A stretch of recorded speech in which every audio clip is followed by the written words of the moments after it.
everyone, and welcome to Milwaukee's Tailgate Brewers podcast, part of the MKE Tailgate Network. This is episode 369. I'm James. I'm joined by Ryan and Paul as spring training gets underway for the Brewers for the 2025 season. And apparently, Ryan, you mentioned this. We're getting season 9 of this podcast underway, which is kind of wild to think about.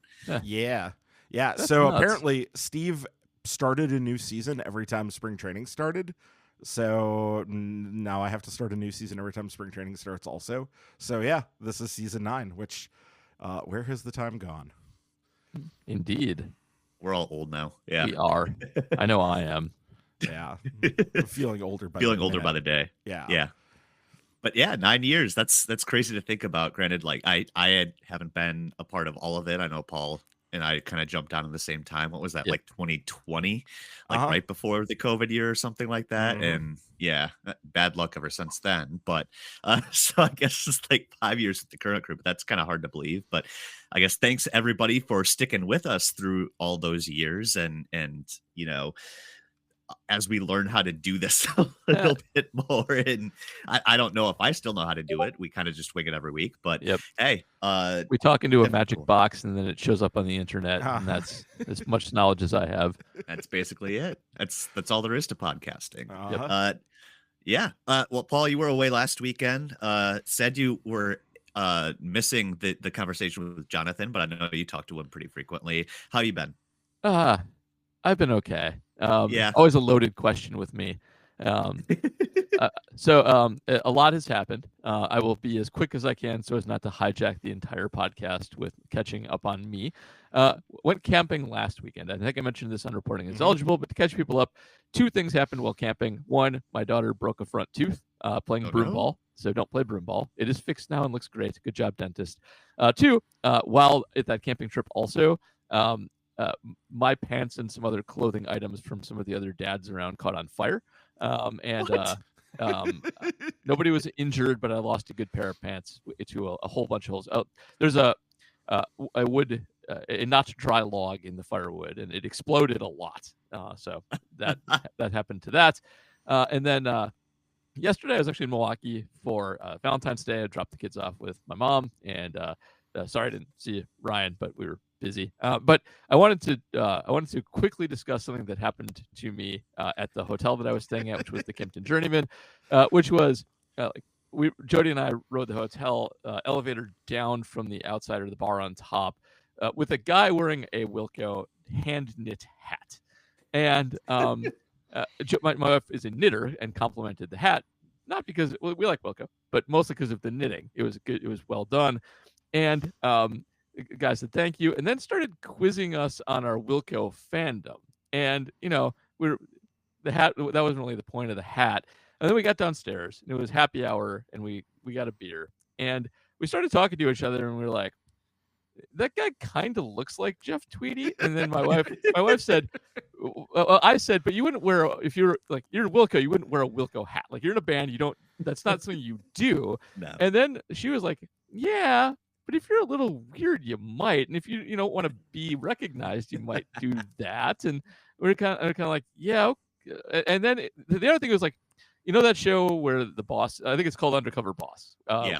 And especially the parodies of Undercover Boss. Like there's a Saturday Night Live one where I think it's Adam Driver, that Kylo Ren goes undercover with Star Wars. Yep. The way he was asking us about Wilco was kind of like that.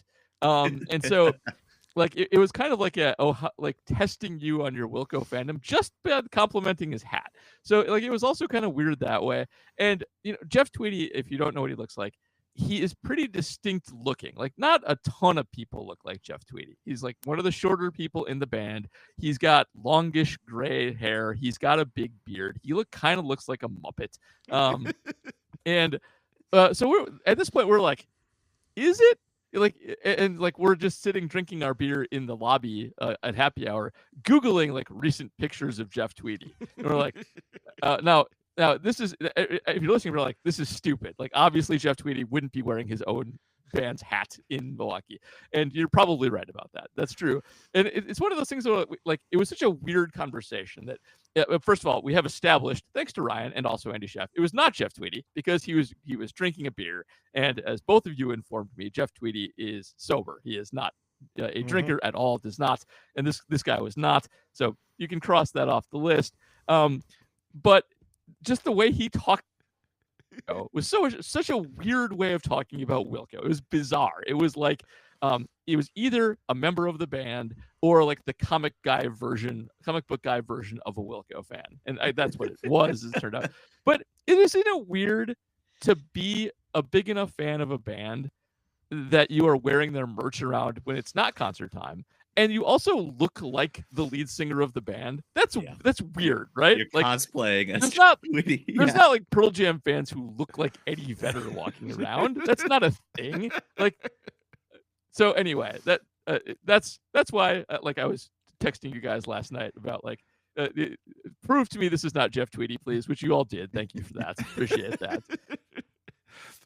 I was waiting for this because I wanted to find out what the context of it was, and yeah, the idea, but it was hand stitched, right? Like somebody could have made it for him and sent it to him. Somebody definitely knit it. It was hand knit, okay. Or maybe it was official merch, but it looked hand. And Jody usually can pick out hand knit because she hand knit stuff. So I'm pretty sure it was hand knit. So that actually makes me think there's like more of a chance that actually is, because that's a thing somebody would knit for a person. They would send it to the person in the band, and then the person would be like, "Hey, I like this. I'm going to wear this." I think we went over that point too. It was like, well, it is a hand, you wouldn't normally wear a Wilco hat if you're in Wilco, but maybe in this one specific scenario, right. maybe you would do that. It's plausible. Yeah. Exactly. Well, that's an amazing almost celebrity encounter. Instead, you just got like a cosplay encounter. That's correct. Yes. It's better than running into furries in Pittsburgh. Well, to bring this back to the Brewers, I have seen Jeff Tweedy and a bunch of other members of the band, I'm not sure which ones, run as the Racing Sausages. And that was the night, I think it was before I saw them at the Pabst Theater in like 2008. It was the first time I ever went to a Wilco show with Steve. First time we saw him together. I had seen him before that, but the first time we went together, I think it was 2008. And they were in town to perform, and also like Cardinals fans. So that whole thing was funny in the way that ended up working out. But yeah. Ugh, great experience. That's amazing. All right. Plenty of Brewer stuff to talk about this week, actually. But before we get started, a reminder, as always, for those of you who aren't patrons yet, you can help support us. Throw a couple bucks our way at patreon.com/MKE tailgate. $2 a month guarantees you get questions answered both on this podcast and on reporting as eligible as we head into Packers off season. The $5 level gets you that perk plus the additional exclusive content, including the minor league extra with Ryan and Spencer. And Ryan, you guys are set to record this month's episode later this week. What are you planning to talk about? We're going to do some sort of a draft. I haven't 100% decided what kind of a draft we're going to do. We might just draft prospects. We might do that because we haven't really done an off-season top 10 list episode yet.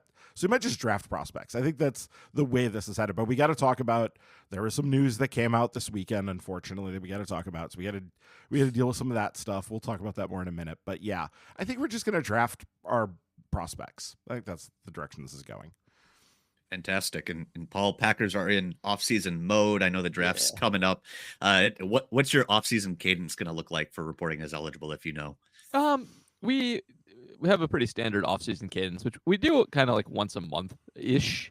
We'll definitely have draft coverage when the draft is coming up for sure. Probably have Tyler around at least once for when that comes around. And a lot of us are going to the draft, so we'll probably do like one live one from there. That'll be fun.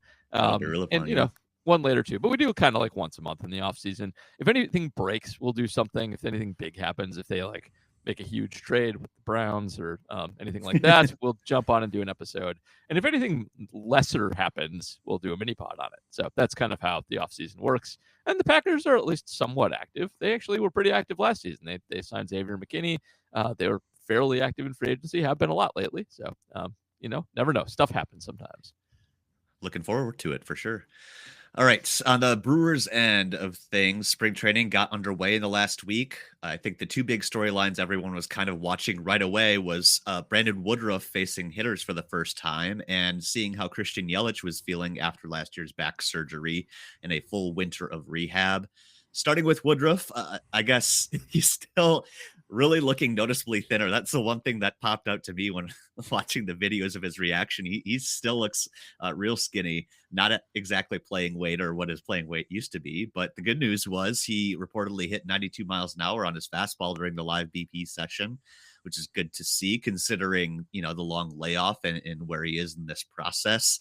I seem to remember the Brewers saying they didn't want Woodruff to focus on radar gun readings, and then Pat Murphy in true Murph fashion, just like, yeah, he hit 92, talking about it after the fact, continuing to be maybe a little loose with details, at least more so than the front office maybe would like him to be. But I guess by all accounts so far, he's feeling good after that outing. Of course, we're going to have to see a little bit longer to see what his role looks like this spring and the start of the year and see where that goes. But I guess, Paul, starting with you, at least encouraging that maybe the radar gun reading was positive. Maybe that's why they put that out there. But anything to note here with his first appearance?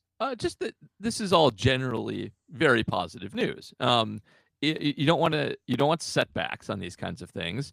I'd say the worst news you can get on pitchers coming back from serious injuries are setbacks, and they happen, and they're fairly normal too, but you don't want them. The second worst thing you can get is nothing, which means either nothing is happening or something is hiding, or they just don't want to talk about it. But this is pretty good, and it's nice we get some Pat Murphy candor every once in a while. It helps to boost the mood. But if it's true he hit 92, I mean, my only worry there is, why are you throwing 92 this early? Take it easy, man. Like, that's pretty impressive. But it's encouraging news because I think all of our assumptions are more along the lines of, if we get any production out of Woodruff this year, that's great. But we don't really expect too much. Later on, as the year progresses, maybe he gets back into the full swing of things. This is good progress. It just is. It'd be nice if he was a little more filled out. But it's nice that the setbacks have been limited. It's nice he's throwing off the mound. It's nice he's throwing off the mound apparently fairly well. And that's good. It means he's probably on a halfway decent schedule. So, I still have Brandon Woodruff mentally, personally, in the hope category more than the plan category. But he's starting to look like a more realistic option for someone who's actually going to contribute this year. So this is all good news so far. Yeah, I really don't have a lot to add to that because I think you hit all the points, really. I don't know what 92 really means in context, because if he's hitting 92, what was he sitting? And so, but even then, it's like, well, it's 20 pitches. So that's not getting into a lather. That's not like getting, into like the middle of an outing where you'd kind of want to see like what those numbers would actually be. I was looking at fastball velocities in the past of 2023. He was averaging 95.8. So the fact that he's at 92, he's touching 92 in the spring early on, that seems fine. I don't really know. I wish I had something more to compare it to. Like, what was he throwing on the first time he threw off the mound in 2023? Like, that would be nice to know, but I don't have that. I did a little cursory search, but I don't have anything. So yeah, but in general, yeah, you don't want setbacks and you don't want silence. The fact that they did this out on the main mound in front of, I don't know, ballpark cams and everybody, because I think that's what it was, is like the ballpark cam was like catching it. And the fact that they were doing that means that they weren't particularly concerned. And so it's good, positive news, but they sound like they have some very definite plans in mind. When you listen to Woodruff talk, it sounds like he said, like, basically where he's at is going to determine what they do next, like what his body is telling him, what his, what the feedback is from the body.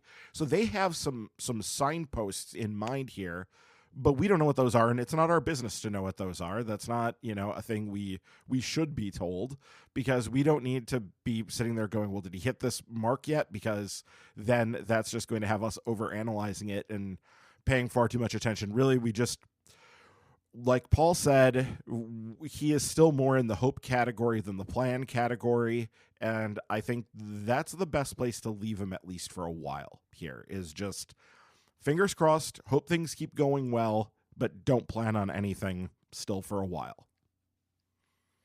As for Yelich, he says there's no reason he shouldn't be ready for opening day. So he's actually doing more baseball activities this offseason, he said, than he normally does, just because of the the rehab schedule. Usually he doesn't start his baseball work until January, but because of his rehab from his back surgery, he was doing stuff all winter. So I guess in some ways he might actually be ahead of where he normally is. So that's kind of interesting to see.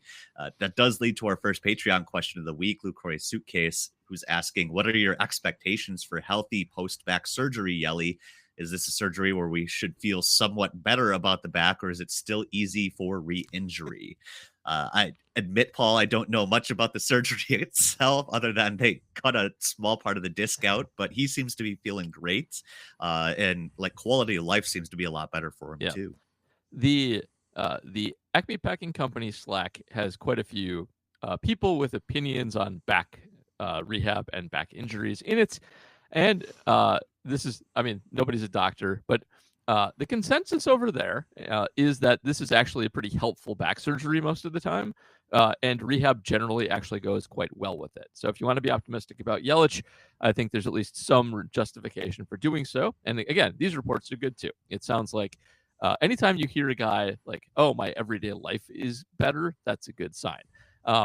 Personally, I still don't really trust that back repair is going to work long term very well, especially when you torque the hell out of it as much as Christian Yelich does when he swings. But again, we could have bad news. We could have, oh yeah, he's limping around, he's still in pain. There could be all kinds of bad news. This is all good news too. So you can only you can't intuit back news, bad news on a back just because backs kind of hurt a lot sometimes. You got to take them at their face value, especially when Yelich is being as positive as he has been so far. So I move this slightly into the, hey, maybe we get a healthier than normal Yelich for a longer period of time than normal, which would be very, very nice. But I'm still going to always be skeptical about backs. Backs just tend to not ever truly go away once they start hurting. Yeah, I mean, this is really encouraging in the fact that he was back to doing like normal baseball activities plus some way back when already. So that is positive. You can't really take that anyway but positive. But getting to Lucroy Suitcase's question about it, like, is it still easy for re-injury? Like, we're not doctors, and yeah, this is one of those things that's more of a doctor question than a guys on a podcast question. But the thing about this is, and like building kind of off of what you said, Paul, I don't think there's much question that Christian Yelich is going to have back problems at some point in his life down the road. I think that's pretty much inevitable, but then again, it's pretty much inevitable for anybody who lives a decently long amount of time, unless they're just really careful or really lucky or, both. So I think the question is more like, can you get a few good years back out of him? Can he get back to doing what he's doing? And the signpost, which is we have that's nice on this one, is we should be able to get a fairly decent idea once we start hearing reported bat speed. Now that bat speed is like an officially measured thing, I don't know, because the bat speed stuff came out after spring training last year, right? That was like an April, May release. So I don't know. So. Yeah. So I don't know what we're going to get in spring training, but like, if we can start hearing reports that like Christian Yelich's bat speed is like during spring training what it was during last year, I'm going to feel pretty damn good at that point. That doesn't speak to the possibility of re-injury or what might happen past that point. But if we get, information that says, yeah, Christian Yelich is still swinging the bat really hard, that would be a spot where you could feel really damn good about where he's at. So I think that's something to keep an eye on. If we can get information about that and find out what's going on that way, that would be nice. But I don't know what the availability of those numbers are going to be in spring training. So we'll have to kind of wait and see. Sort of like Woodruff too. It'll depend on how his body responds to the activities, whether it's just workouts or game action too. That was a thing going back to last year where he felt good leading up to the game, and then sometimes mid-game he'd have to tap out because the back was such a problem. And he kind of referenced that too when he was talking to reporters, saying that the surgery was his only option left. There was no playing through it at that point. And he actually kind of sounds relieved at this point too. who knows if it was serious enough where he started to question how long he can keep playing, period. Right. This at least kind of gets him back to where he was. And another thing too, he said was, the timing of the surgery, as troublesome as it was in the middle of a Brewers playoff run, right, is kind of a blessing in that there's really no reason why he shouldn't be ready for opening day. So that'll be a big help for the offense as well. I guess maybe also a big help to the offense is our first best shape of his life story of spring training. Here we go. If you haven't seen it yet, Sal Frelick put on 25 pounds of muscle in the offseason. Apparently, he was down to like 167 at the end of last season. Brewers training staff basically sent him home to Boston with a big vat full of protein powder and said, work out, go eat some home cooking. And that's basically what he did. He ate 4 meals a day, did the protein powder in between his workouts, added 25 pounds of muscle. Apparently he says it's a thing he has to keep working on. And apparently he was never really a big breakfast eater, but if he doesn't keep up with this regimen, he starts to lose weight really quickly. I think he even said, even from the time that he reported to spring and official weigh-ins, he already lost 3 pounds. So I wish I had that problem. But, obviously body shape changes, very noticeable this time of year. I think if anybody needed one, though, it was probably Sal, given he was last in the league in exit velocity. So I guess every little bit helps. But we do have a Patreon question about this too. Price Strozen asking, Sal showed up as the best shape of his life 2025 candidate. Some are suggesting Italian beef as a nickname. I think we should go with something more local, like Sal Glorioso Frelick. The sponsorship deals are right there. Quality stuff, Price. But I guess, Paul, any hope that this actually adds some juice to his exit velo, or is this just kind of a nice spring story to have fun with? I wish it wasn't 25 pounds of muscle. That's too much. It's a lot for one offseason for 4 months. Even if it's true, and I don't think it is, you should just say 10 pounds of muscle. That's the most that you should do. Anything else sounds like lying. And so, the rule of thumb is never believe B-Shaw stories. And this is no exception to that, especially because it's so egregious. Sal Frelick just doesn't have a big frame. Like, I absolutely believe that he has trouble keeping weight on. That I'm on board with that part of the story. And I'm also just not sure that lack of muscle is the reason for the exit velocity. I feel like he can hit harder. This is mostly an approach problem. Now, maybe his in-play approach will start randomly hitting a few more over the fence. Maybe you get that. Maybe you get 8, 9. I don't know how many home runs he hit last year, like 2. 2 or 3, I think. I think 2. Yeah, not counting the bomb in the playoffs. Yeah, but yeah. But maybe he just muscles a few more out, and that's useful. That's certainly useful. But I feel like it's an approach thing. It's not a strength thing. He's a strong guy. Like he looks like a strong baseball player. So the other thing is, when you add this much, that's a lot. It's a lot of extra weight, and muscle or not. I also wonder, is this going to impact his speed, which is a big, like having elite speed is a big part of his game. And I can tell you, in the NFL, when guys add 25 pounds, they often actually do suffer a loss of speed as a result, because it's hard for your legs to carry more weight, no matter what it's made out of. So, I don't know. We'll see. It's probably nothing. It's probably worth ignoring. These stories come up every year with guys being in the best shape of their life. Whatever. This is, I think, a bit of a weird, egregious best shape of my life story, though. Yeah, the first thing I worried about, now I've got another thing to worry about, the slowing down, because that's probably true and possible, though not necessarily. If it's a muscle and he was adding it right in the legs, that could be fine. I worry about like muscle strains and pulls from all this new muscle tissue that's been built up really quickly with like powders and mom's cooking and all. Like, I did worry about. I worry about muscle. Okay. Full disclosure, I'm right now nursing a calf strain that I think I strained while asleep last night, and I couldn't work out today. And I'm really bummed because I wanted to work out today and I couldn't because I'm like, I'm probably gonna pull that thing real bad and it's gonna really bother me.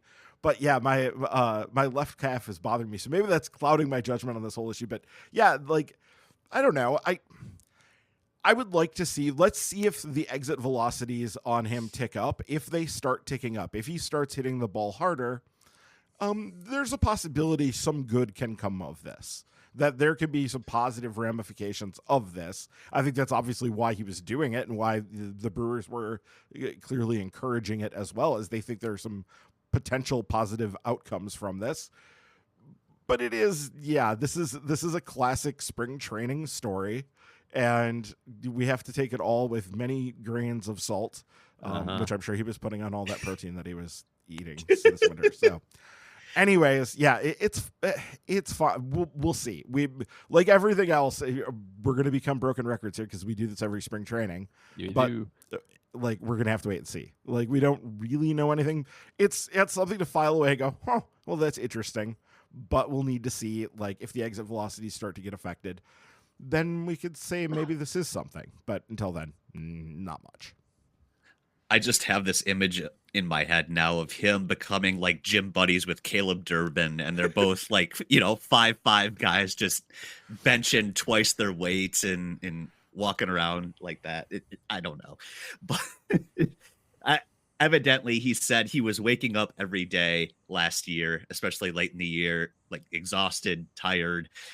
So at the very least, the hope from the Brewers is that adding on the extra weight will at least help you, withstand the rigors of the season a little bit more. That's why you typically see a lot of guys come in a little bit heavier, maybe not quite like Ben Sheets level where you just kind of pitch yourself into shape, but that is a thing with the baseball season being so long and playing every single day. There's long-term maintenance that you need to do too. So hopefully it holds up. Hopefully it leads to something. But I think I'm with you guys that, if he's going to hit home runs, it'll be more like in the playoffs against the Mets, right? Where he's actually attacking a pitch instead of just trying to dump it into right field. So we'll see how that goes.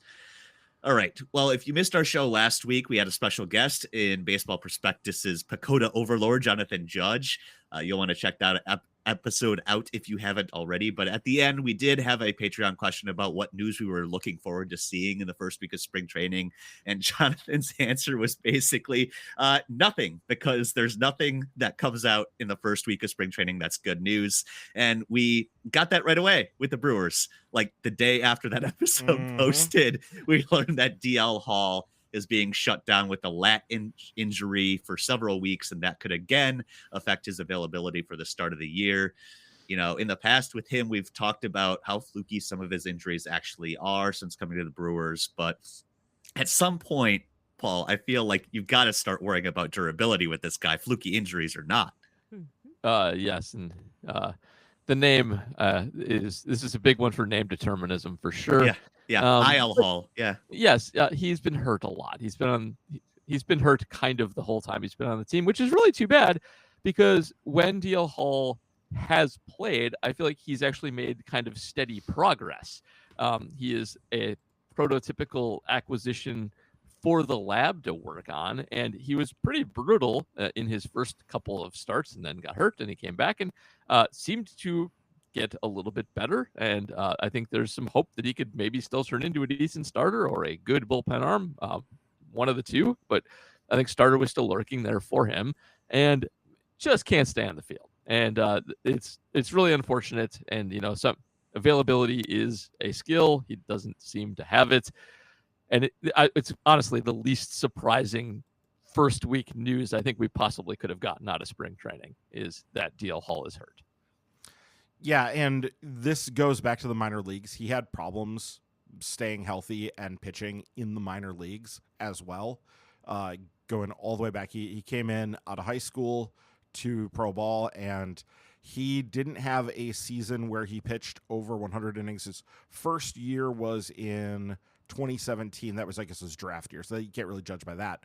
But so 2018, his first season where he threw 100 innings is never. He has never thrown 100 innings. He's pitching Garrett Mitchell. Yeah. He's pitching Garrett Mitchell. So, like, this is a concern, and this was when that was part of the deal when the Brewers traded for him, was that this is a concern. Now, this lat injury may turn out to be, minor and not a big deal, but yeah, I think we're well past the point of worrying about injury for DL Hall. Like, yeah, that ship sailed like even before he got here. Yeah. So that doesn't mean that you can't get something out of him. Pitchers, part of this is just this is the way pitching is now. They're always hurt all the time. And so you're going to try to get what you can out of him when you can get it out of him. And hopefully he will be like last year. The problem is when he was healthy, he wasn't very good because the injury was impacting the performance. Hopefully that isn't the issue here. Hopefully he can get back relatively quickly, but yeah, it's kind of a frustrating thing, but it's also just welcome to pitchers in 2025. Really, welcome to pitchers anytime, but especially nowadays, they're just always hurt, and you sort of got to always sort of plan around that. I guess maybe possibly related to that DL Hall news, the Brewers finally signed a major league free agent in the last week, bringing in left-handed pitcher Tyler Alexander on a 1-year deal. Alexander was bad with the Rays last year. He had an ERA and a FIP over 5 in more than 100 innings pitched, so he deserved those results, but he does seem like a typical Brewers pitch characteristics guy when you look at his profile. He's at least got a really good sweeper. The less you look at his fastball metrics, the better. I guess the most annoying thing to me about him is that my brain will constantly be thinking of him as Tyler Anderson. That's who I Googled the first time when trying to look up his stats.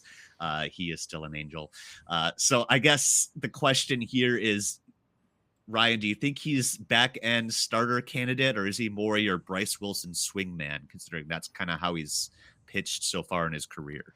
Yeah, I think they would like him to potentially be back-end starter. I think he's maybe more of a Bryce Wilson swingman, but Bryce Wilson as a swingman was pretty damn useful in a rotation role last year, especially in 2024. He was a big part of the reason they made it through all those pitching injuries in, May, June, July.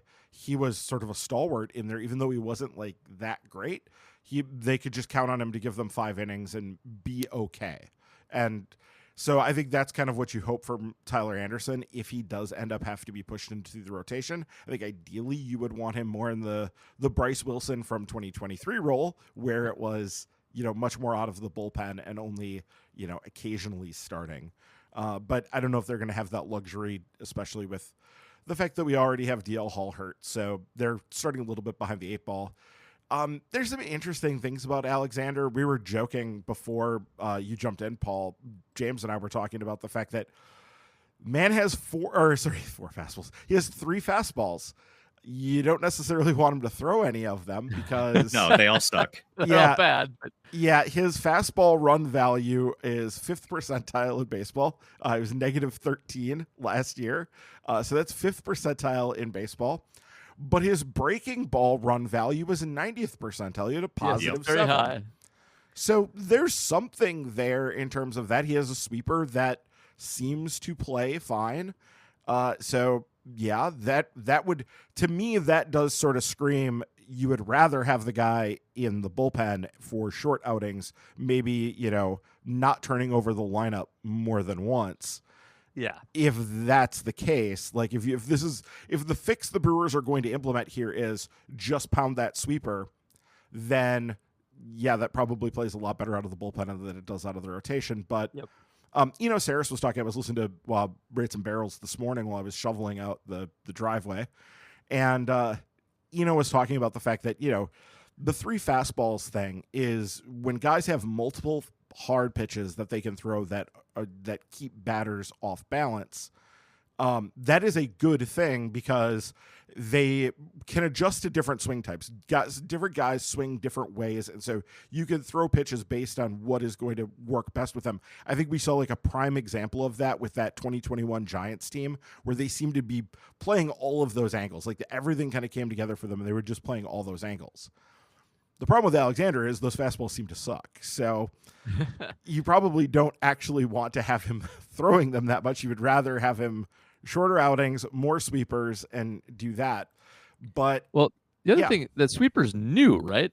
Like, it's not on his profile until 2024.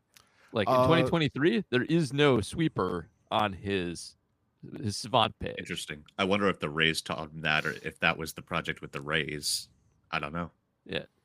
So, assuming that's true, I do think that that's something to build on too, if that's the case. But yeah, at least on his Savant page, 2023, he has cutter, four-seamer, changeup, sinker, slider. And then 2024, that sweeper is inserted in there as the third most featured pitch in his arsenal.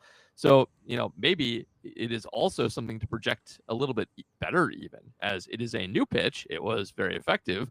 And maybe there is some projectability to throw it even more, since he quite possibly just learned it. Yeah, so it looks like he shelved this year. We were also talking about the fact that he threw 5 sliders all of last year. That was down significantly from where it was in 2023, though. He almost threw none in 2022. So I think what happened here was he basically swapped out a slider for a sweeper, which is, a sweeper is just a more extreme version of a slider, basically. So I think that's what happened here. But he seemed to take to it, and it worked for him. So now the question will be incorporating it, at least until it shreds his elbow, because apparently, according to Dr. Neil Elatrosh, he can spot a guy who throws a sweeper just by looking at their MRI. So, I mean, but like, that's honestly, like, Tyler Anderson is a grown ass man. He's 30 years old. Tyler Alexander is a grown ass man, and he can make those decisions for himself about, the advisability of, having to like do something that's going to shred his elbow. He can make those decisions for himself. That's fine. I'm not going to lose any sleep over that. But the sweepers they're a little bit concerning. We'll just put it that way. They're a little bit concerning because they do have a reputation as an elbow shredder. There's a reason the Dodgers need to sign 12 pitchers every year. Yep. Yeah. All right. Some other news tidbits before we get to Patreon questions this week. Trevor McGill was said by Pat Murphy to be dealing with a, quote, couple little strange ones that have put him back a little bit. I have no clue what that means. It's the most Murphy thing ever, though, right? Like, that's Murph. He did add that I think he's fine earlier in the week. So, Paul, any worries, or is this just kind of like early spring soreness? We'll see what happens. It's probably that. It's worth keeping an eye on, though, because, Murphy does like to say what's on his mind. He's not the most guarded. And while it's probably fine, it's probably weird enough that it was somewhat top of mind for him. So, you take the good with the bad with Murphy. Like, sometimes he'll give you some optimism that you didn't have before, and sometimes he take it away. And it's probably nothing, but let's just keep monitoring that situation. All pitchers are subject to breaking at any time, but especially at the opening of spring training. So just like, it's something, but it's also nothing, because all pitchers, there's probably a couple little strange ones in everybody's elbow this time of year. So yeah, like, if it was eye catching enough to mention, though,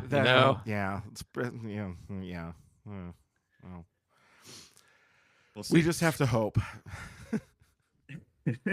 Well, I guess speaking of hoping, one of Ryan's hopes were dashed just before we started recording here. Paul DeJong ended up signing on Sunday for $1 million with another $600,000 in incentives with the Nationals. So there goes that option for third base. Yohan Moncada also signed with the Angels, I think, for also around $1 million or so. So I guess clearly, Paul, neither of those guys were in the Brewers' plans. And is it Ollie Dunn hype season? Well, I think yes. And also, that's nothing. That is literally nothing. Money for a miserable organization. Like, for that, you should just get Paul DeJong to play like wherever. Play him at first base some. There's no reason not to have him on the team for that, especially with the bats you're going to be throwing out there. That's not a fan of that. That's not good. But yes, we are running out of free agents who could potentially play for the team at third base now. So it is almost Ollie Dunn hype time for sure. Yeah, I mean, the thing about this is Like, that is nothing. The $1 million plus It's 600,000 in nothing. incentives, it just is nothing. So he must just be a guy that they don't like. They clearly do not value him and don't think he's a good fit. And you can see why they would think that. I mean, strikeout rates well into the 30%, an on-base percentage of 276 last year. Like, there are definite problems with Paul not a Brewer now. Like, it's we know there are issues with him, but the power and the defense, it just seemed like maybe you could get like a decent half season out of him or something. Like, at some point it could come in useful to you to have that power and like not attached to a schlub defensively. They must really feel confident in what they have. They must really think a lot of, well, Ollie Dunn and Durbin. Like, they must feel good about him. It's the only conclusion, because this is nothing. And I can't imagine that DeYoung, like, if he had been presented with like this same offer from the Brewers and the Nationals, wouldn't he have come to Milwaukee? Like, go to the contender. Yeah. Yeah. So like the Brewers, okay, so maybe you prefer the DC nightlife, maybe, but I think most guys pick the team that actually would be horribly depressing to be on. So yes, you would think. And yeah, like when you're talking about $1 million, it's literally like less than $300,000 over the league minimum. Yep. I mean, granted, it's a guaranteed contract, but with that, they must just really not think he is a fit. Well, more than anything, it's really not a good sign for them signing anyone, because like DeYoung at that price is a very Brewer signing. Like, you waited for people's value to come down. His value came down as low as it could. Like, what are you waiting for now? Like, what are you going to do? Well, what did Alexander sign for? Wasn't it basically the same contract?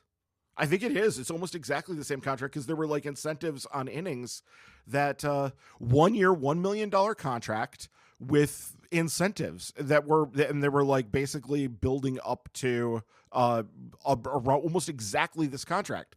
So they chose to give this contract to Tyler Alexander instead of Paul DeYoung. Now, this wasn't necessarily an either or situation. They could have clearly done both, but the fact that they didn't, that they gave it to Alexander, but then didn't do it for, they must really not like DeYoung. And I mean, I kind of get it, but I also just don't get it at all. Like, it's bizarre, right?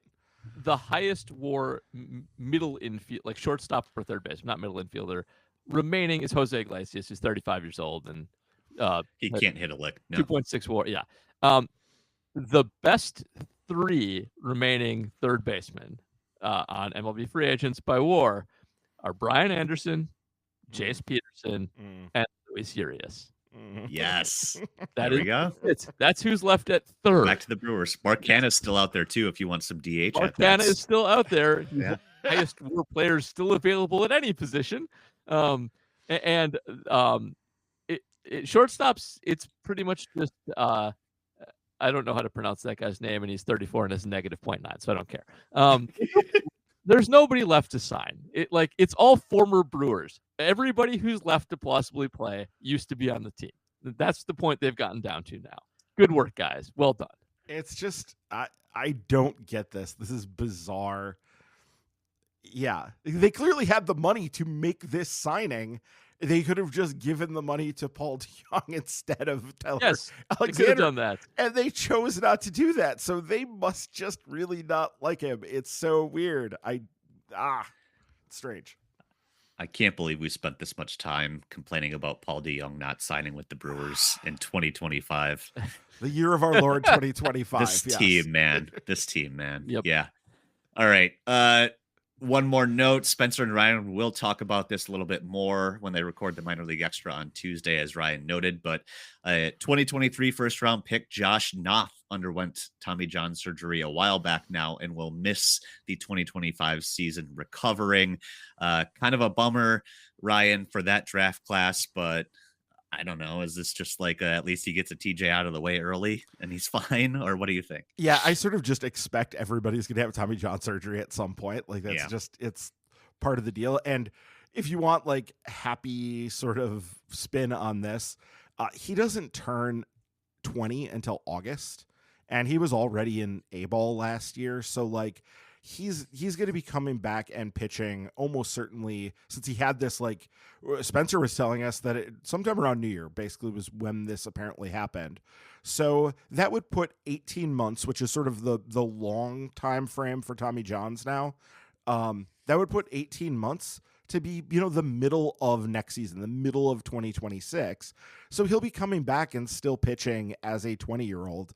So it's not like we're in a big rush here. This isn't bad from that perspective, but it does, it just, anytime a kid has to go under the knife like this, it sucks. But it's also just, it's part of the pitching fraternity. They've all got zippers now. So whatever.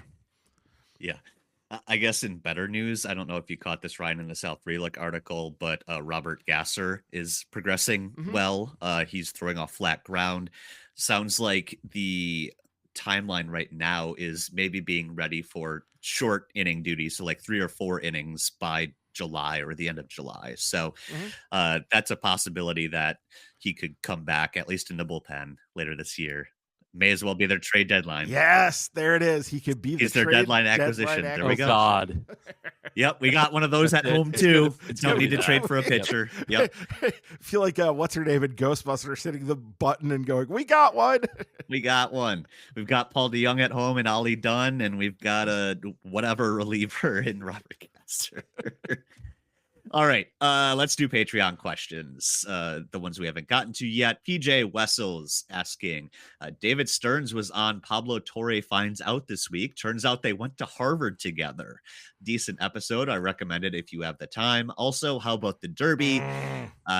Okay, I figured that was a Ryan reference. Over under 3.5 more pitchers to the IL or shut down before spring training games start next Saturday.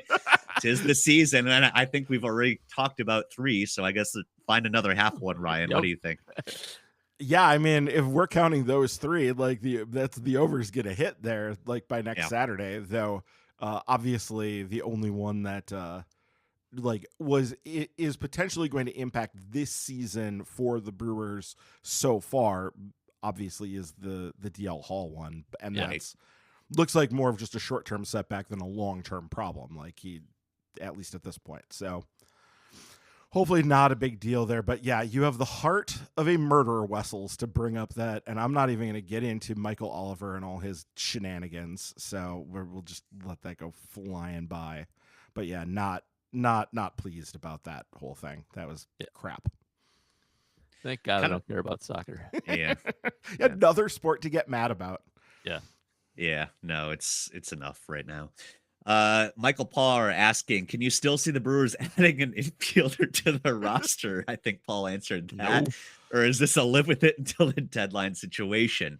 Completely relatedly, do you see any world where Cooper Pratt sees the bigs in 2025, even as a quote, well, we don't have anyone better situation? So, I mean, Paul, you kind of covered it. The free agents is not there. One guy I've heard no mention of and no rumors of at all, but thought I would just throw. So I don't think they'll add anybody because I think that would have happened on this one already.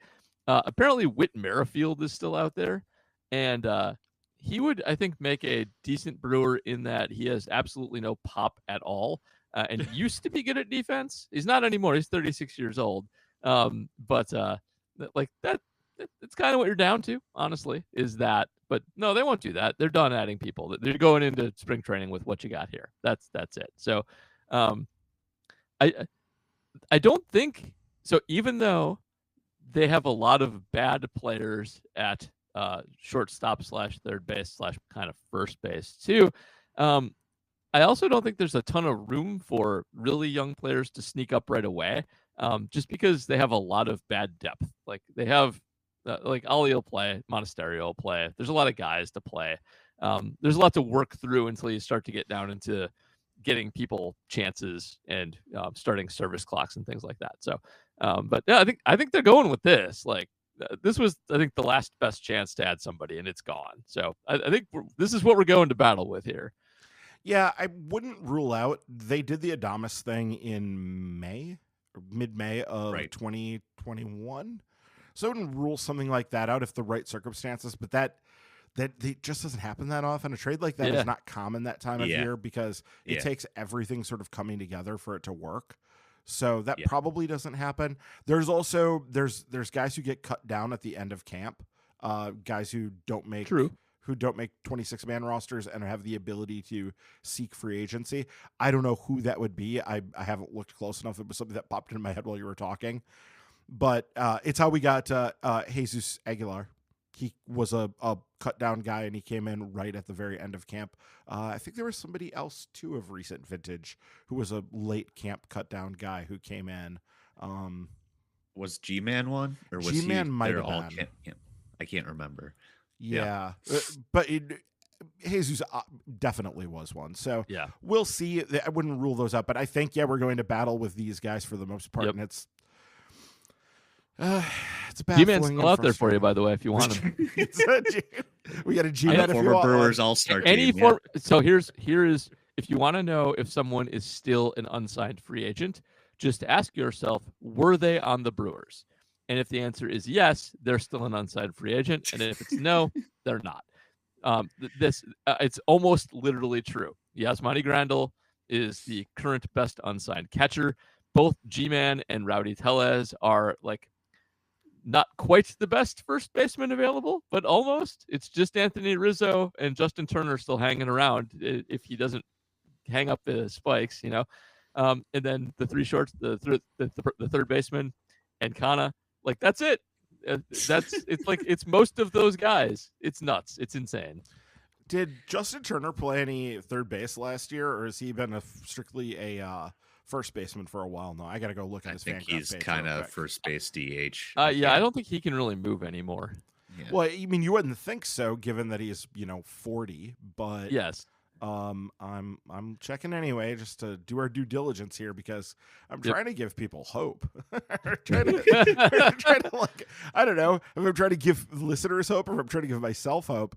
Yeah. You're trying to convince yourself at this point. He played last year 6 games at third base.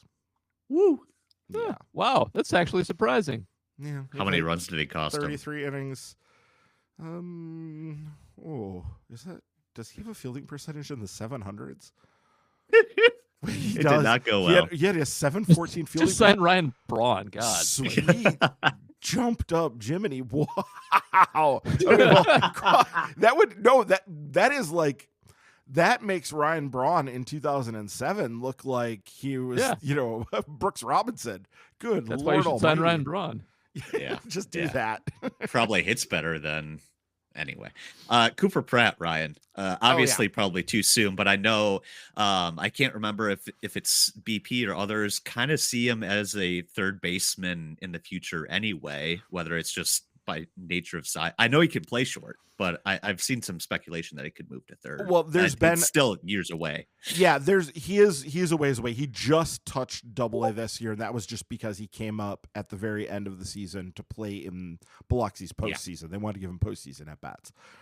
Yeah. He's probably going to go back to high A to start this year. Would be my. Actually, I shouldn't say that. We'll ask Spencer about that on the minor league extra. We'll see what he thinks. But I feel like maybe we did talk about that. But no, I don't think this year things would have to go really well. But people are more positive about his ability to stay at short after this year. He did win the minor league Gold Glove for the entire minor leagues at short. Now, what that's worth, because I think it's just voted on by managers. I don't know if that's worth anything or not, but it does at least tell you something. Like, you're not going to give it to somebody who's utterly incompetent at the position and just doesn't seem to have any hope of staying there. So, but yeah, I mean, my guess is, if I had to guess on Pratt, I think he's a shortstop to start and then ends up moving to third base, before he's 30. Like, that seems more like a more likely path. All right, Tricky Henderson's next up, asking, what's up with Brian Hudson? Dude was peak Andrew Miller for a minute, then got hurt and never really came back. Was it a grand illusion? deep inside, are we all the same? What do you think about Hudson's 2025 potential? I mean, obviously he was one of the best pitchers in the Brewers bullpen in the league, really, in the first half, to the point where we were like, should he make the All-Star game? And then, yeah, he got hurt, Paul. Mechanics have always kind of been a mess with him too. I guess with all that in mind, where do you pencil him in, or how much do you depend on him in 2025? I think he's solidly in the hope category, and he was gangbusters, but relievers are fickle by their nature. There's a just huge variability in all of them generally, and like Brian Hudson, I think is like an okay pitcher, but I think he was over his skis a little bit in the first half, and is like doesn't have necessarily the stuff where you're going to just be dominant instantly when you come back.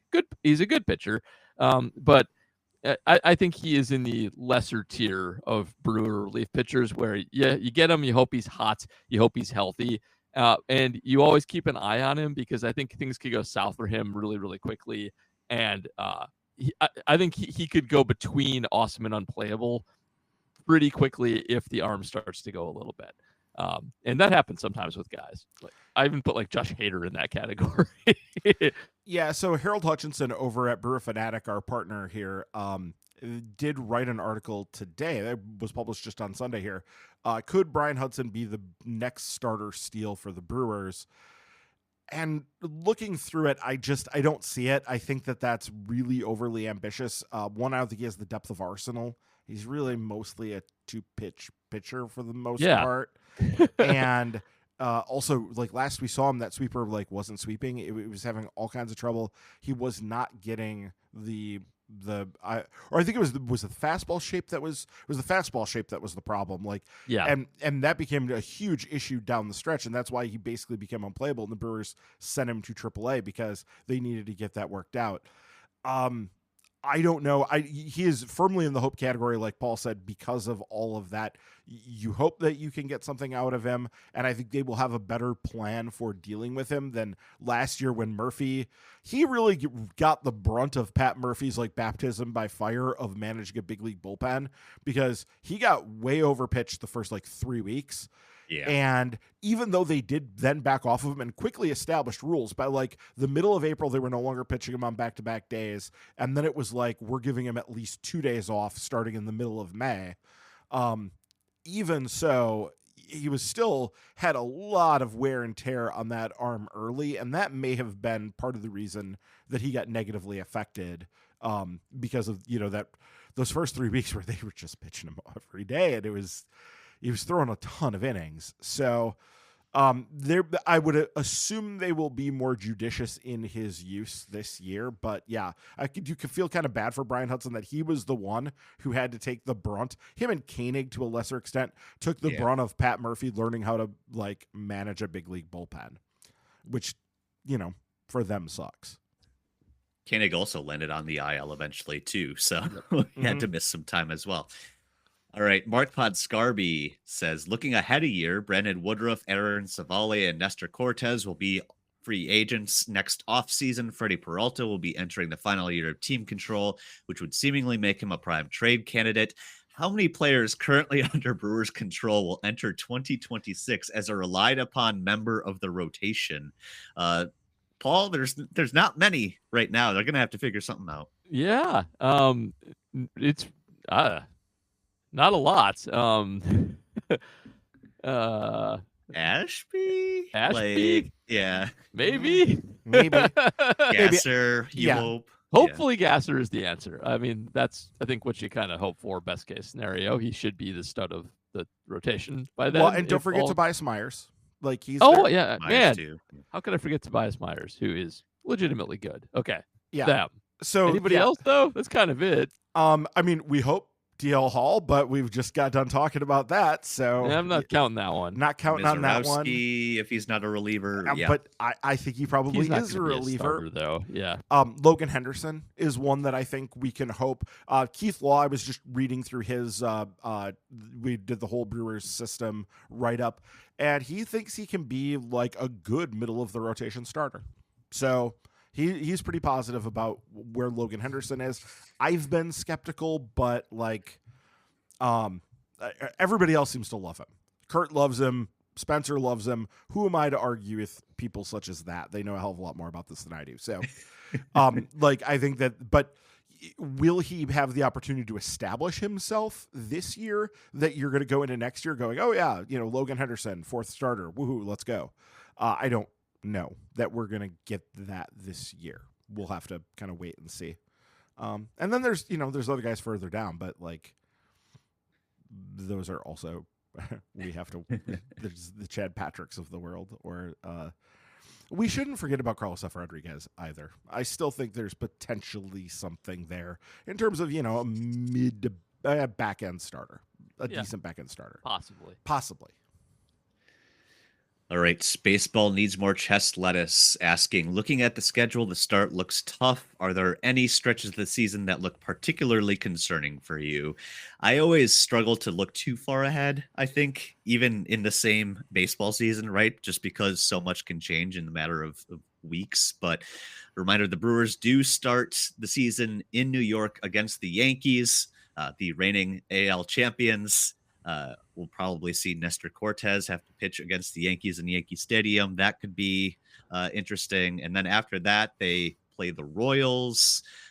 Good young team there. You've got the Reds the first weekend at home.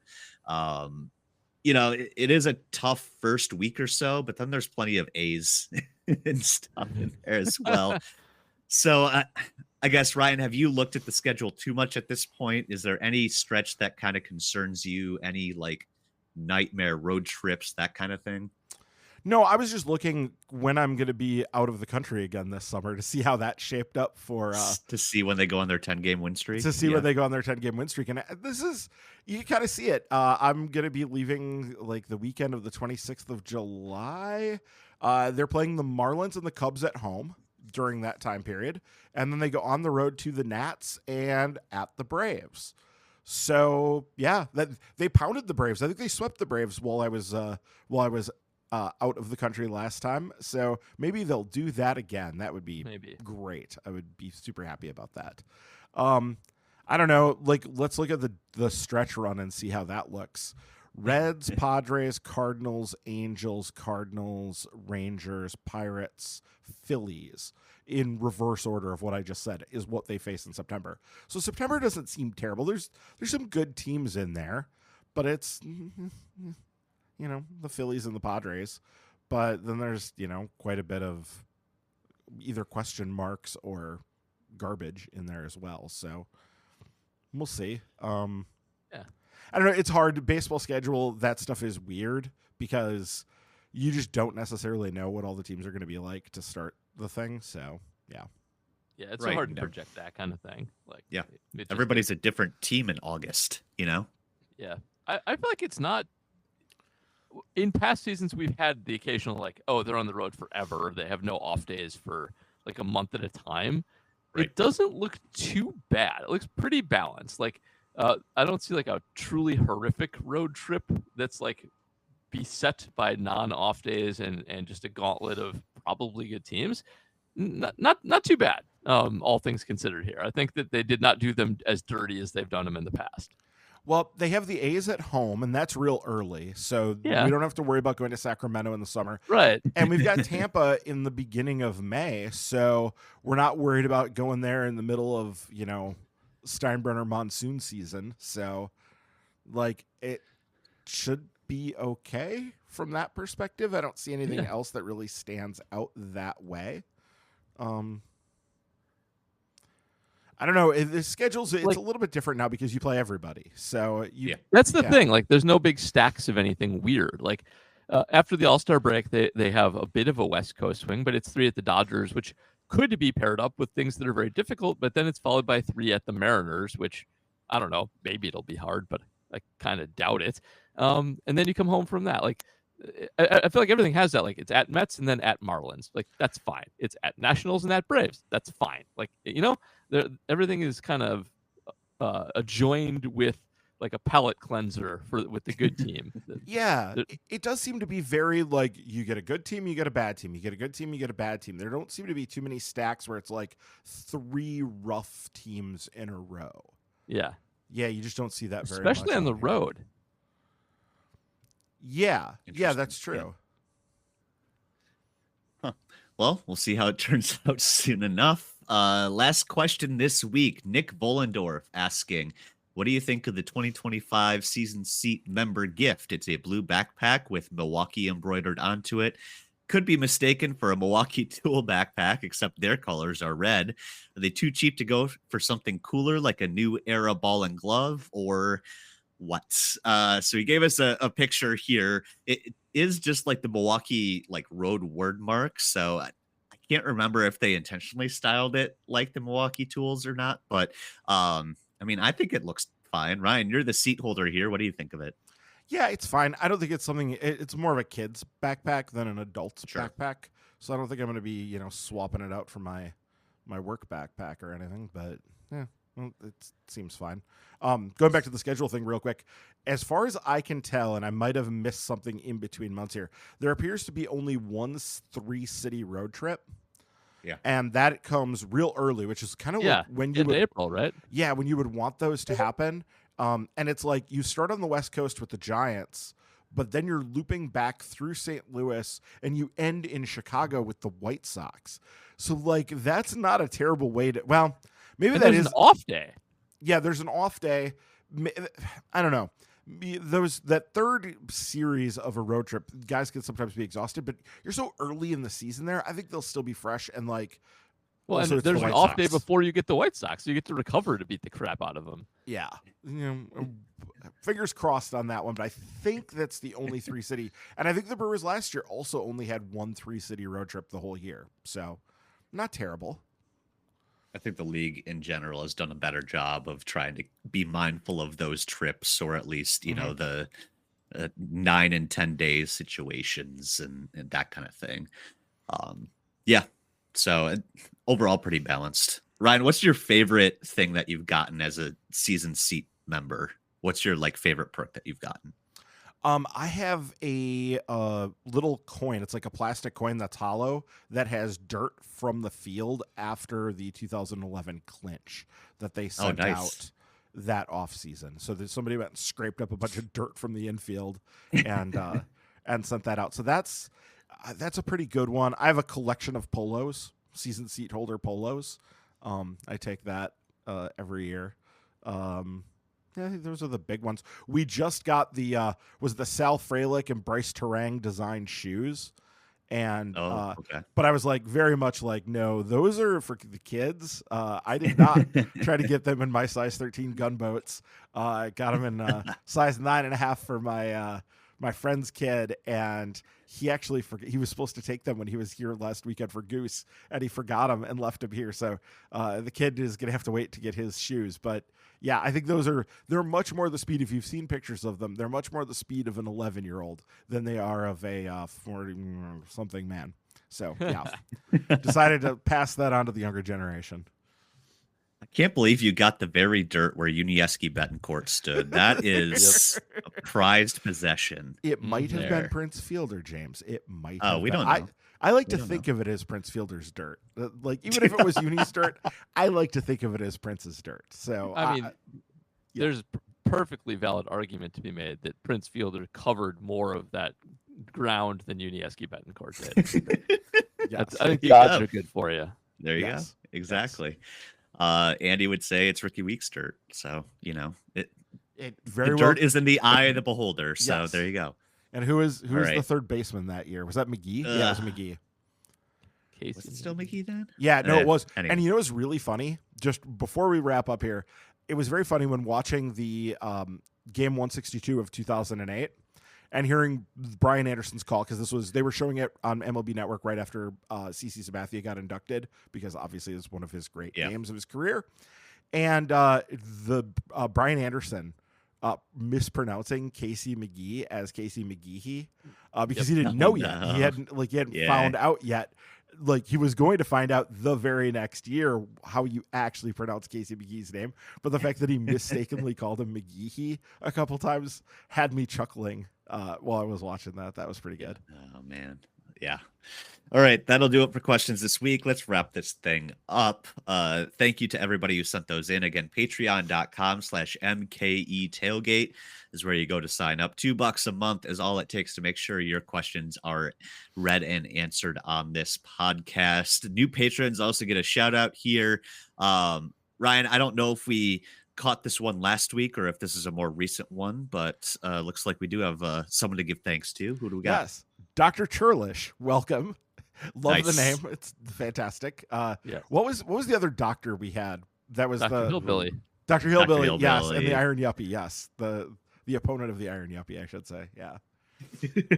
Yeah. So thank you for that. Again, $2 a month as that lower level. $5 a month is the level to make sure that you get the extra bonus content, including that minor league extra that Ryan and Spencer will be recording later on this week. Even if you're not a patron, you can support us another way. You can go to Apple Podcasts, Spotify, wherever else you get your podcasts. Please do leave us a 5-star review. And while you're there, please be sure to also hit that subscribe or follow button to make sure you don't miss an episode, especially since spring training is underway. So that'll do it for this week. Lots of Brewers news to finally talk about. And in the next week, we're going to have some games. Brewers' first spring training game is actually Saturday the 22nd against the Reds. So looking forward to seeing some baseball-like action. I don't know if it'll quite hit the spot yet, but it's something and something to look forward to, which I think we could all use. So we will keep an eye on that and any other Brewers news that happens in the next week. Until then, stay well, everybody. We'll see you next time here on Milwaukee's Tailgate.